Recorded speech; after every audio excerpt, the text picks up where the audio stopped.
কুড়িগ্রামে জেন্নাত হত্যার আসামিদের দ্রুত গ্রেপ্তার ও দৃষ্টান্তমূলক শাস্তির দাবিতে মানববন্ধন। আসসালামু আলাইকুম, আমি হাবিবুর রহমান। শুরু করছি ZH টেলিভিশনের নিয়মিত সংবাদ। কুড়িগ্রামের রাজারহাটের ডাঙ্গাল বটতলী এলাকায় ঔষধ ব্যবসায়ী জাহিদুল ইসলাম জেন্নাতকে প্রকাশ্য কুপিয়ে হত্যাকারীদের দৃষ্টান্তমূলক শাস্তির দাবিতে মানববন্ধন করেছেন এলাকাবাসী।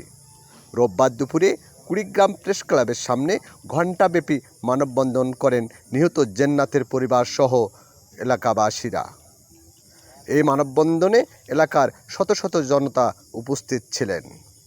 মানববন্ধনে বক্তব্য রাখেন নিহত জাহিদুল ইসলাম জেন্নাতের পিতা আব্দুস সাত্তার, বড় ভাই জয়নাল আবেদিন, ছেলে সাকিবুল সহ এলাকার আরও অনেকেই।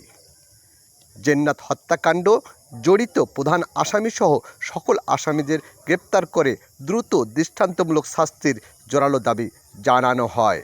2 জুলাই দুপুরে বটতলী বাজারে ঔষধ ব্যবসায়ী জাহিদুল ইসলাম জেন্নাতের সাথে প্রতিবেশী লিয়াকত সরকার লিমনের কথা কাটাকাটি হয়। পরে লিমন বাহিনী আক্রমণ চালিয়ে ঘটনাস্থলে জাহিদুল ইসলাম জেন্নাতকে কুপিয়ে হত্যা করে। পরে নিহতের বড় ভাই জয়নাল আবেদিন বাদী হয়ে রাজারহাট থানায় 28 জনকে আসামি করে হত্যা মামলা দায়ের করে।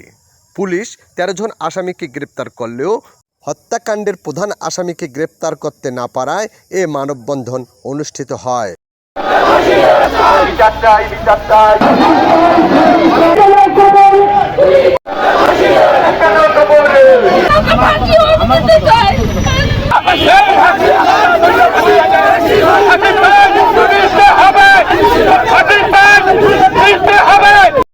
কুড়িগ্রাম জেলা প্রতিনিধির তথ্যচিত্রে নিউজ ডেস্ক, ZH টেলিভিশন।